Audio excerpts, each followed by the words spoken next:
All right, so a lot of the faces that I've seen, I haven't seen in years, but I was much younger when I saw them before. And I've known Bishop Matheny for, I guess I met him when I was about 15 years old. High school, yes. Something like that.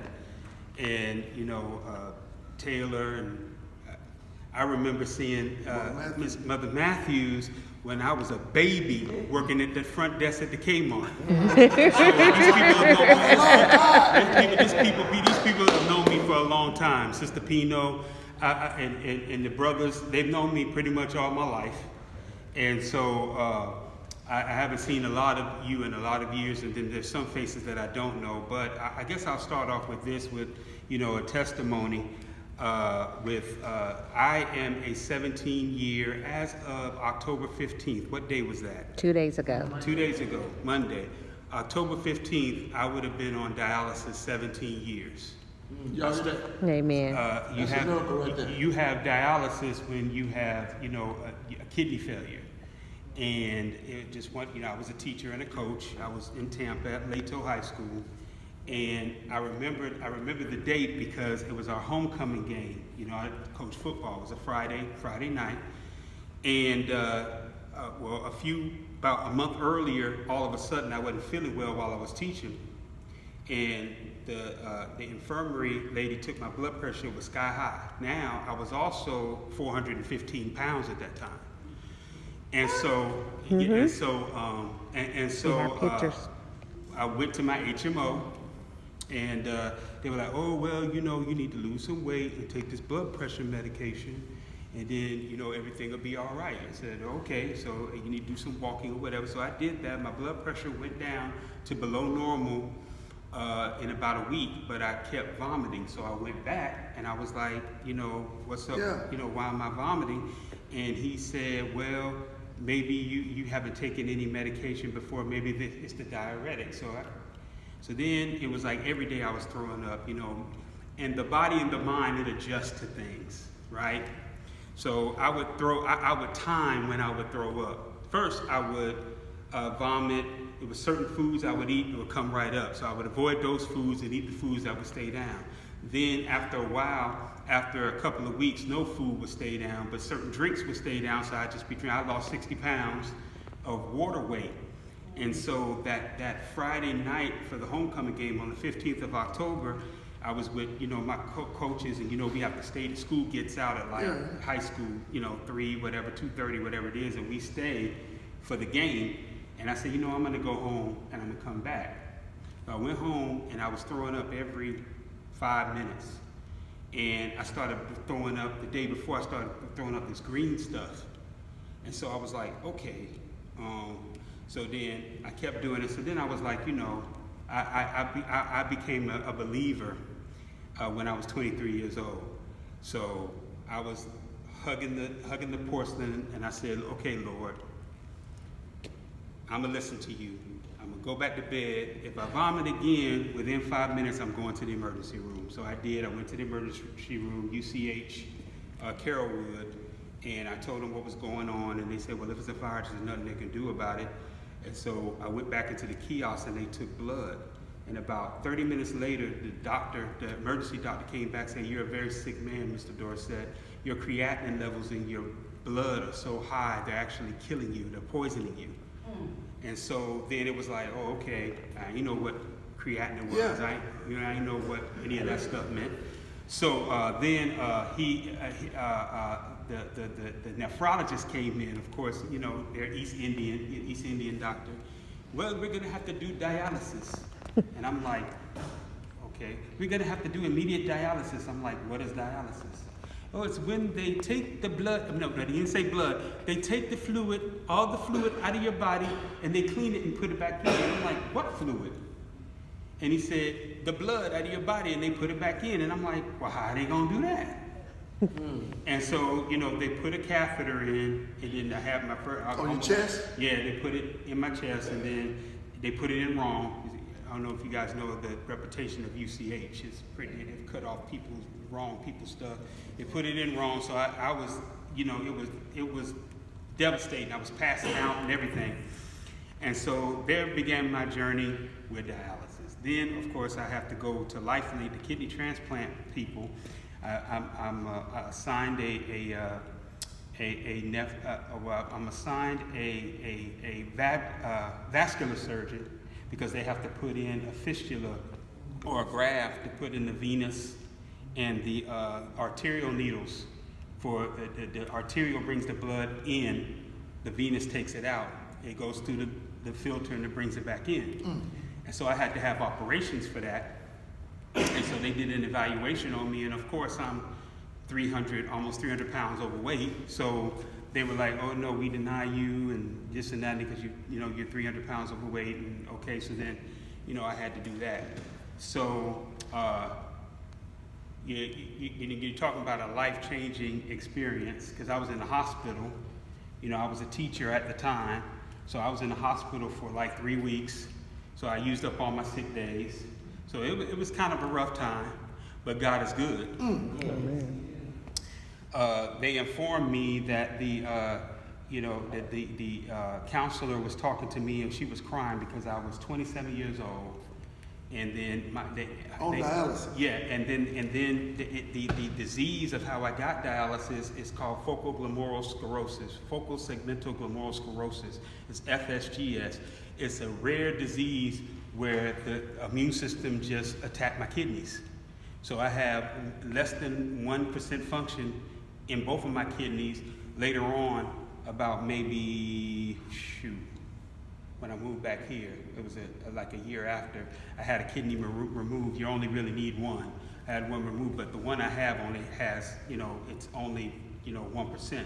So I don't produce urine, and those that know about dialysis knows that there's a fluid restriction and restrictions to your diet and everything. So it was pretty tough because I was a young guy, and I just didn't. I didn't care about the fluid restriction. I ate what I wanted to eat, and this is where I know that God was carrying me. Come on, sir. Because, they told me that you're only supposed to have between 3.5 and 5.5 kilos of fluid in between treatments. So you got treatments 3 times a week. Some people are Tuesday, Thursday, Saturday, and some people are Monday, Wednesday, Friday. And I've always been over 4 hours with mine. So I had treatment today. Today is Wednesday. So between now and Friday, I'm only supposed to have like maybe a 2 liter at most of fluid at the most. So between that's 2 quarts. Yeah, 3.5 to 5.5. I was coming in 10, 11. I was busy. I had to work. I was still coaching. So we got Monday. I go to work. Then I go to 3rd shift dialysis. And then when I get out of dialysis, it's after 10:30. And I passed 2 Burger Kings on the way home, 2 Taco Bells on the way home. So it was supersized. I didn't have time to cook. I didn't do any of that, and I didn't care. Yet every time I went for an EKG, because when the fluid builds up like that, the heart is not made to expand like that. It could cause most people who die with dialysis die of congestive heart failure because the fluid stretches the heart and then it comes back in, so it makes the heart muscle.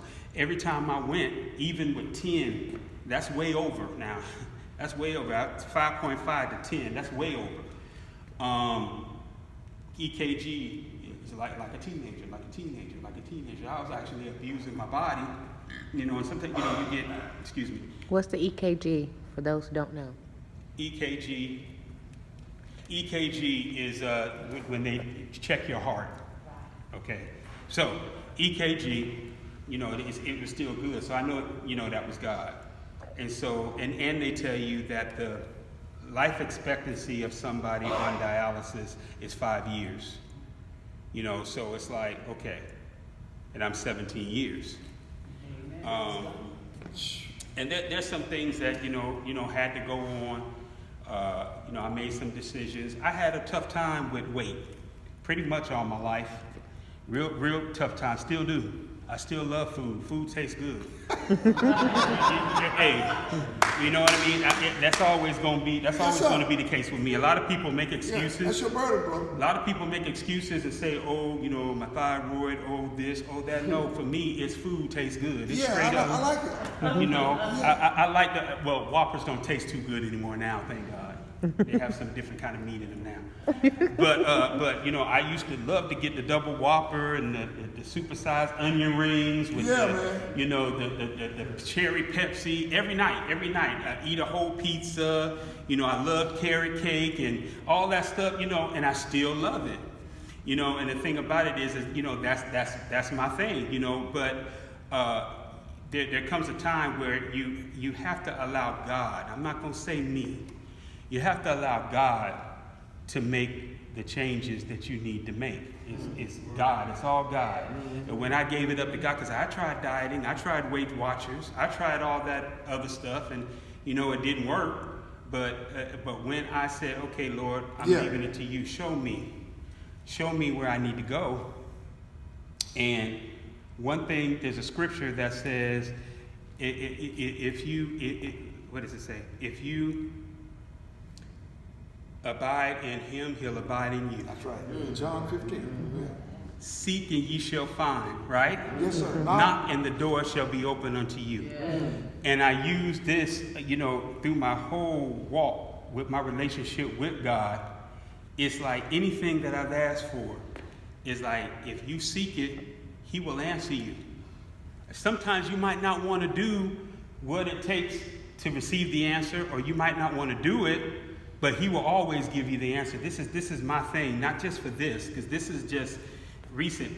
In my prayer life, in my devotion life, I do devotion every day. I had a hard time with that at the beginning because, you know, people tell you read the Bible and pray. Okay, well, how do you do that? But then they don't tell you how to do that. Yeah. So I'm like, Lord, and the Lord. I was looking for another book at Books and Millions, and I found the Bible in 3 years, and every step of the way. And now I have an awesome devotion life. So with everything, if you're seeking God, he will give you what it is you're seeking, especially if it has to do with him. Amen. So then, you know, I moved. Then I was working. So that was 2001. I worked all the way until 2013, or really 2010, when I stopped at Lato. And then I came over here and started volunteering and did some substitute teaching and coaching and did the chaplain for the Tarpon High football team over here for about 4 years. And then God, you know, carried me through that to be able to work that long on dialysis. So then something beautiful happened at the clinic that I'm at here in Clearwater. It's actually Countryside. They were, of course, a much better clinic. The clinics were different over there. I guess it's the socioeconomic. It was kind of rough. But over here, they were a little bit better, and they introduced the nocturnal. Now, nocturnal it's overnight, and very few clinics have them now, and even mine stopped it. And it's 8 hours. It's an 8-hour run. I think I was there from like 8 to 4 in the morning, 8 at night to 4 in the morning, and the blood flow is slower. So instead of a 450 blood flow, it's a 300. And then you're running longer, so your blood is getting clean better. So I was feeling a lot better. So I started walking, and that's when my fluid improved. Testimony today, I went today, and for the first time, my fluid was negative 0.5. I've been working on it. And so then it's like, okay, and then I have a nephrologist here, and he's East Indian too, and about a year and a half ago, he said, what you need to do, James, is you need to cut out everything white, bread and processed sugar. I said, okay, well, you know, that's kind of hard, but I've been able to do it. Mm-hmm. So by the time I got here to Tarpon, to the 415, I was about close to 300 pounds, and then I had gotten down to, right now I'm 234. I'm trying to get to 220. Amen. You know, and kind of stay there. 215 will be what? That'll be 300? No, 200. 200 pounds. Mm-hmm. That'll be a 200-pound weight loss. So, but there's really no secret to it. what I started doing when I actually started on this lifestyle change was, okay, we have a diet. And for those who, have ever dealt with dialysis, we do have a diet that we're, supposed to adhere to. A lot of us don't adhere to diets, but that's what, when you go to the hospital, they give you that diet. So, which I haven't been in a long time. And the biggest issues are the phosphorus and the potassium. And the potassium, when you're on dialysis, because I guess it has something to do with the regulation of what the kidney does. What the kidney does is it filters out the toxins of the things that you drink. And the liver filters out the toxins, and filters out the toxins and make it energy for your body, filters it out for waste, and for the kidney, and the liver does that, but it does it with solid food. So, if you have a bad liver, you need a liver transplant right away, because there's no, you're pretty much gone if you don't. Okay, so I've been, and they give you labs every week. So they take the labs, me on Wednesday, and then the doctor comes and he tells me, and they give you, if you ask for them, sometimes they'll give them to you, sometimes they'll just berate you if you don't do right, like with your fluid, but sometimes they'll give it to you, and I have copies of this. This is a potassium content. Now the potassium is really dangerous because high potassium can cause your organs to shut down, can cause your heart to stop. And your potassium on dialysis should be between, I think it was 2.5 and 5.5. So if you're getting higher than that on this, but this is also good for those who are struggling with diabetes, those who are struggling with, obesity, those that are struggling with those type of weight problems, because it's a good diet. And then and it's diet, lifestyle change, and believe me, it is a lifestyle change. What I started doing when I started kind of doing the lifestyle change is I would go the whole week, survive that whole week. I pick a day as a celebration day. I could eat whatever I want on that day. That helped me. Like I pick Friday, I eat whatever I want. Well, not even a month, I didn't even really want the celebration day. Yeah. But it helps. I didn't think it would help, but it helps, because it's like it kind of gives you a goal, and you can kind of celebrate, because it's difficult. A lot of the healthier food is more expensive. It's not readily available. A lot of it you have to prepare, and it doesn't taste as good as the junk food and stuff. You got to kind of make it taste the way you want it to taste, or deal with the taste of it, or whatever. And it's rough to really eat right. And our society is a capitalist society. Everything is about making money. It's not about your health. Even your health care is about making money. That's it. It's not about your health. That's right. So you have to be an advocate for your health. Those who don't have, that are blessed not to have an infirmity like I have, you have to be proactive with that. And if there's changes that you feel you need to make, now if you're happy with the way you are, because I thought I was happy. Didn't really bother me too much. I mean, there were some things that I wanted to do, but if you feel that you need to, then it doesn't take going on Jenny Craig or Weight Watchers. Like I said, in my exercise, that's a big testimony there. Tell us about it. I did not like exercising. In high school, I played football a little bit, and I would just exercise to play football, but I wasn't running nowhere. I kind of liked lifting weights because of the bravado of it, but I wasn't doing no exercise. And so, and of course, when I got to be grown and I didn't have to do it, I didn't do it, and all the weight got on. What I did was I was just like, I prayed. There's prayer again. I was like, Lord, give me a love for exercise.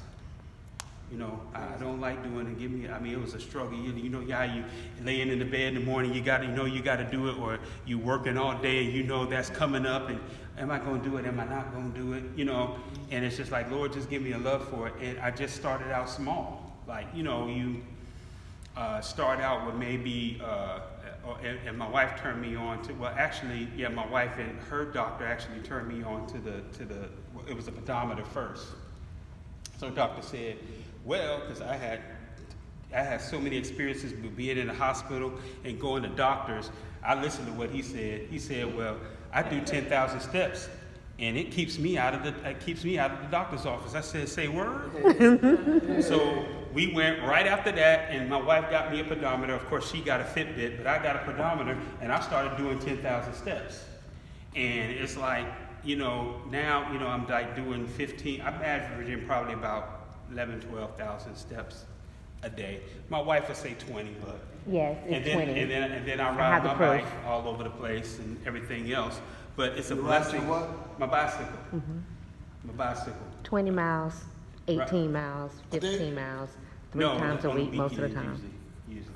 So, oh, and this is another thing, because of the long-term dialysis I have, neuropathy, What's which that? is numbness in the hands, and Steele syndrome, because it robs it robs the circulation because it's dealing with blood.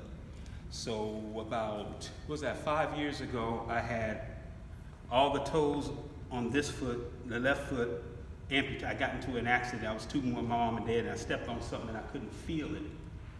And I saw the blood, so I was, you know, wrapping it up and everything, but I couldn't feel the pain because there was no feeling in that foot. And so then I started going to dialysis. I was having fevers. And so I showed the nurse my foot. It was like all black and infected. So then I went to the emergency room. So they had to cut all the toes on the left foot. Then I started getting calluses on this foot because there's no circulation. I have like down to the second knuckle on all these toes. And I got that. I couldn't walk. Had to go to rehab. But, you know, the boots help, but it's all God. You know, walking, you would never know, right? Yeah. And then, so it's also a blessing. It's also a blessing when I go out and I walk, it's just like, thank you, Lord. Because I remember when I couldn't walk. It's like, thank you, Lord. I remember when I couldn't, you know, not just, you know, with the feet not walking, but I was too heavy to walk, was breathing hard, was, you know, doing this, was doing that. So, now with the potassium here, and I got these for back there for anybody that wants them. They want you to stay under, where is it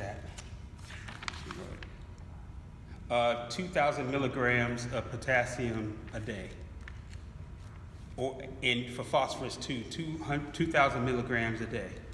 If you look on your labels, most of them of what you eat, they have phosphorus on, potassium and phosphorus on there.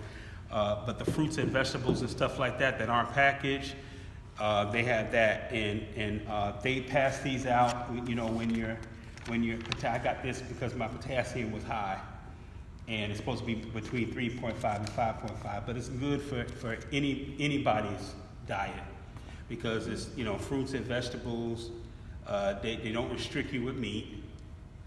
And it's some other things on here that are low potassium that I don't eat because they have sugar in them, and they're you know, kind of addictive foods and stuff like that. But you can develop your own. That it's difficult, but you got to wean yourself off. I know a lot of times people get into these diets and stuff, and they gung ho, and then when it doesn't happen, it's like they go and binge. They go and binge. That's me. They go and binge. But if you fall, get back on up, you know, and keep trying. But prayer is the key. Prayer and relationship with God is the key to all of it, to anything in life. You know, if you're not, He will. I would have never thought that I would be riding 20 miles on a bicycle, or, you know, walking 7-8 miles, and you know, eating right. Me, eating vegetables and fruit. Me, I would have never thought that. But see, with God's help, with that relationship with God, it really helped me. So it's not me. It's not me that, I'm still alive. Because I could have been gone on October 15th.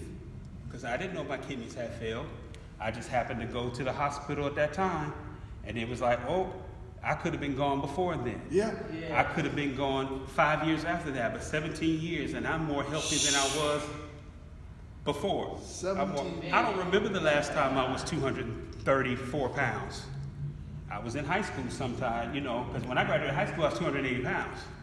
So I was from the big and tall all my adult life. I was, and before my adult life, 16 to my adult life, I was going to the big and tall store, and those you can't style with the big and tall.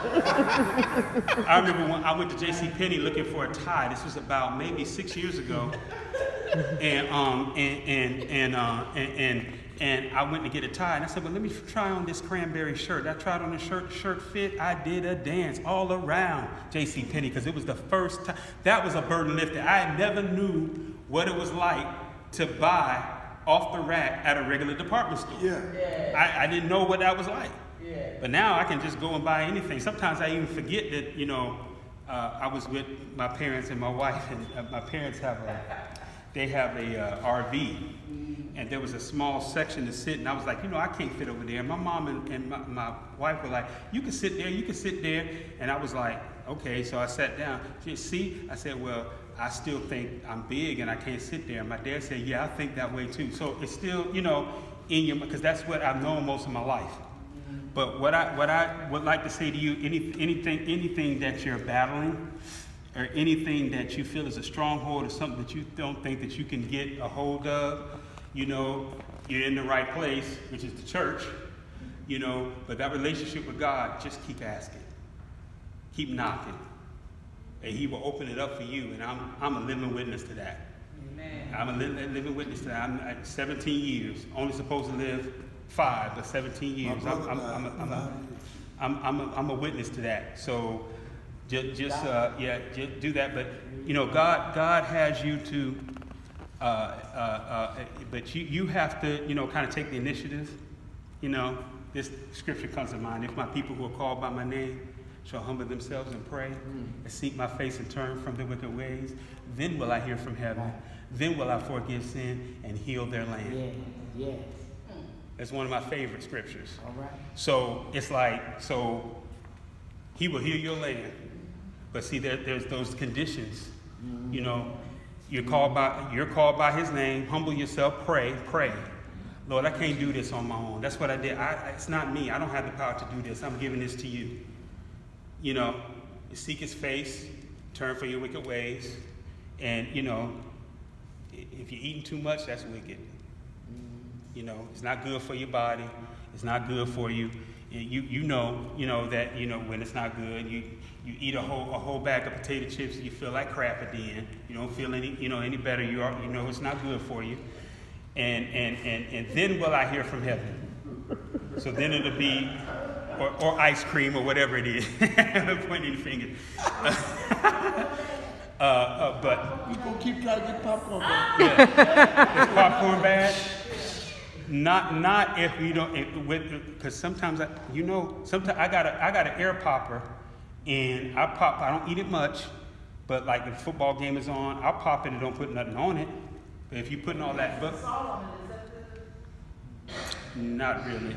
Yeah, I mean, it depends on how much salt you put on it. How's the salt gonna stick to the popcorn without butter? I know food. Hey, my wife always, what? Yeah, but yeah. If you're gonna eat popcorn, eat it with nothing on it. It tastes like a rice cake, but eat it with nothing on it. But yeah, so that is my thing. But the main thing is my testimony. It's up to you. God will show you the way to have victory in everything you do. Amen.